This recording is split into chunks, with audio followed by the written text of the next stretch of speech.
Experimental skill video series में हम लोग डिस्कस करेंगे ओम्स लॉ वाले एक्सपेरिमेंट को, जिसमें ओम्स लॉ का वेरिफिकेशन करते हैं और हम फाइंड आउट करते हैं एक रेजिस्टेंस की वैल्यू, एक ग्राफ खींचते हैं।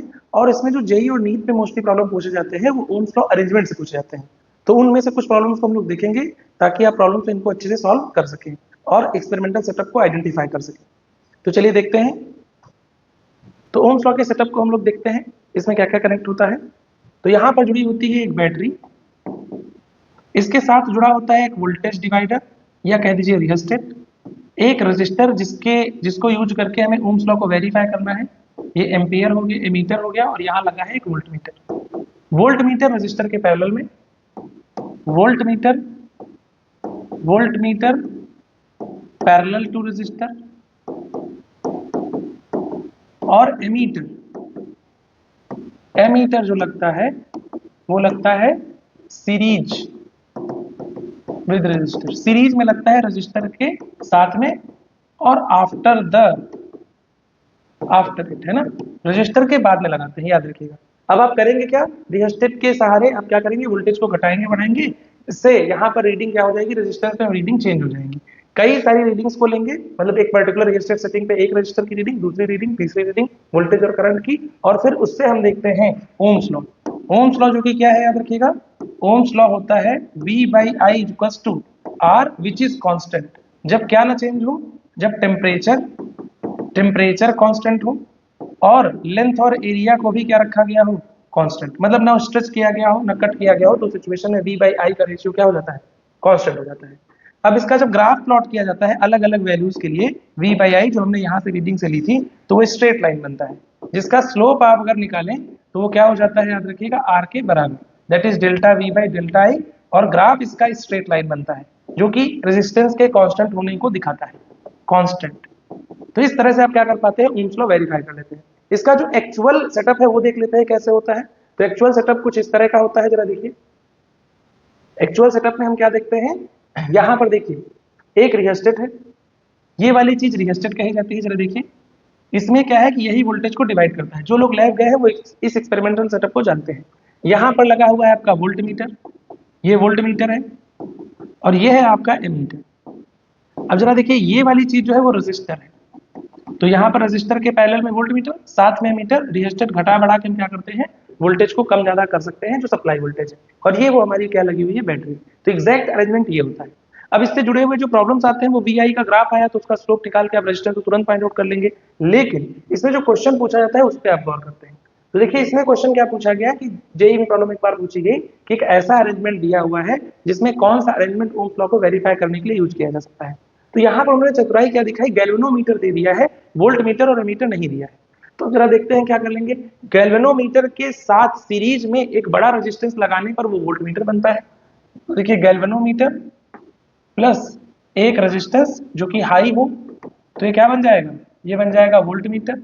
और वोल्ट मीटर लगा होना चाहिए कैसे, वोल्ट मीटर लगा होना चाहिए पैरेलल। तो गैल्वेनोमीटर के साथ सीरीज में जो सर्किट कनेक्टेड है, जरा देखिए पहले में तो गैल्वेनोमीटर के साथ पैरेलल में कनेक्टेड है, नहीं माना जाएगा। गैल्वेनोमीटर के साथ अगेन पैरेलल में नहीं। देखिए ये G1 है और एक ये G1 है, यहाँ पर R1 कनेक्टेड है, यहाँ R2 कनेक्टेड है सीरीज में। तो इस लोड रेजिस्टेंस के अक्रॉस जो पैरेलल में कनेक्टेड है वो ये वाला सर्किट हो सकता है, ये वोल्ट मीटर बन सकता है, ये वोल्ट मीटर बन सकता है। अगर जो हमारा सर्किट रेजिस्टेंस है वो ज्यादा हो तो यहाँ पर देखिए जो साथ वाला रेजिस्टेंस है R1, तो कह रहे हैं कि हाई रेजिस्टेंस R1 है, यानी कि R1 हाई रेजिस्टेंस है, R2 लो रेजिस्टेंस है, तो ये वोल्ट मीटर नहीं बन सकता। ये अरेंजमेंट क्या है हमारा, याद रखिएगा, वोल्ट मीटर। तो अगर ये अरेंजमेंट हमारा वोल्ट मीटर है, और दूसरा देखिए G2 दूसरा गैल्वेनोमीटर है जिसके पैरेलल में एक शंट रेजिस्टेंस जोड़ा गया है, तो हम जानते हैं कि अगर गैल्वेनोमीटर के साथ पैरेलल में आप एक छोटा रेजिस्टेंस जोड़ दें, स्मॉल रेजिस्टेंस, तो वो क्या बन जाता है, याद रखिएगा, वो बन जाता है एमीटर। तो इस तरह से ऑप्शन थर्ड करेक्ट चॉइस बनाता है। यहाँ वोल्ट मीटर है और ये वाली चीज जो है वो हमारी एमीटर है। तो एमीटर सीरीज में, वोल्ट मीटर पैरेलल। देखिए अरेंजमेंट से जुड़ा हुआ प्रॉब्लम। नेक्स्ट प्रॉब्लम देखते हैं। नेक्स्ट प्रॉब्लम अगेन IIT का ही प्रॉब्लम है, अरेंजमेंट से जुड़ा हुआ सवाल है। तो इसमें वोल्ट मीटर दिया हुआ है, सर्किट अरेंजमेंट थोड़ा किया है, ये रजिस्टर बनाया गया है, दो रजिस्टर लगा दिए गए हैं, लेकिन आपको ध्यान वही देना है, वोल्ट मीटर पैरेलल में जुड़ना है, एमीटर सीरीज में जुड़ना है। तो इसमें देखिए यहाँ पर एमीटर तो सीरीज में जुड़ा हुआ है, वोल्ट मीटर पैरेलल जुड़ा हुआ है, लेकिन एमीटर रजिस्टर से पहले जुड़ा हुआ है, तो इससे जाने वाली करंट को मेजर नहीं करेगा। तो ये वाला ऑप्शन खत्म हो गया। यहाँ पर देखा जाए तो वोल्ट मीटर सीरीज में जोड़ दिया गया है, रीडिंग ही नहीं ले पाएगा। यहाँ देखा जाए तो वोल्ट मीटर फिर से सीरीज में जोड़ दिया गया, ये भी रीडिंग नहीं ले पाएगा। जो पहला ऑप्शन है देखिए, वोल्ट मीटर पैरेलल में और एमीटर सीरीज में, that's why first option will be correct choice. केवल आपको देखना है वोल्ट मीटर, वोल्ट मीटर कहाँ लगा होना चाहिए, पैरेलल, और जो एमीटर है वो कहाँ लगा होना चाहिए, एमीटर लगा होना चाहिए सीरीज में, और आफ्टर द डिवाइस। ये प्रिकॉशन होता है जो हमारा ओम्स लॉ अरेंजमेंट है उसका। नेक्स्ट प्रॉब्लम देखते हैं, थोड़ा सा क्वेश्चन पूछा गया। यहाँ पर कह रहे हैं कि एक सर्किट ऐसा दिखाया गया जिसमें एक एमीटर है, एक वोल्ट मीटर है, यहाँ रीडिंग 3 एम्पियर और 6 वोल्ट है respectively, then value of resistance R is. कह रहे हैं इस रेजिस्टेंस की वैल्यू क्या हो सकती है। तो इस प्रॉब्लम को देखा जाए, यहाँ वोल्टेज, यहाँ एमीटर, यहाँ रेजिस्टेंस। अब वोल्ट मीटर एमीटर को भी कंटेन कर ले रहा है, तो एमीटर का कुछ ना कुछ रेजिस्टेंस तो होगा ही होगा, स्लाइट रेजिस्टेंस तो होगा ही होगा। तो अगर एमीटर का यहाँ पर स्लाइट रेजिस्टेंस है तो voltage across R should be less than 6 volt. Voltage across R क्या होना चाहिए, 6 वोल्ट से कम हो जाना चाहिए, क्योंकि बैटरी 6 वोल्ट की है।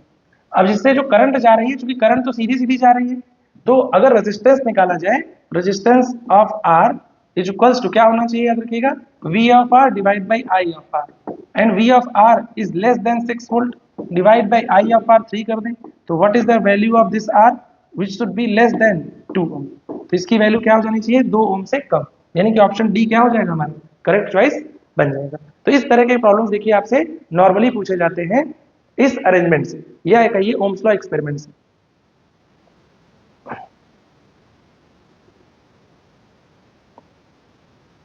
नेक्स्ट सेटअप में हम लोग डिस्कस करेंगे कुछ ऑप्टिक्स के एक्सपेरिमेंट, जैसे कहा जाता है। नेक्स्ट वीडियो में बच्चे लोग हम लोग डिस्कस करेंगे ऑप्टिक्स के एक्सपेरिमेंट, जो है आपके माइक्रोस्कोप का एक्सपेरिमेंट है या लेंसेज के एक्सपेरिमेंट है। तब तक के लिए वीडियो को आप लाइक कर दें, चैनल को सब्सक्राइब करें और अपने फ्रेंड्स के साथ भी शेयर करें।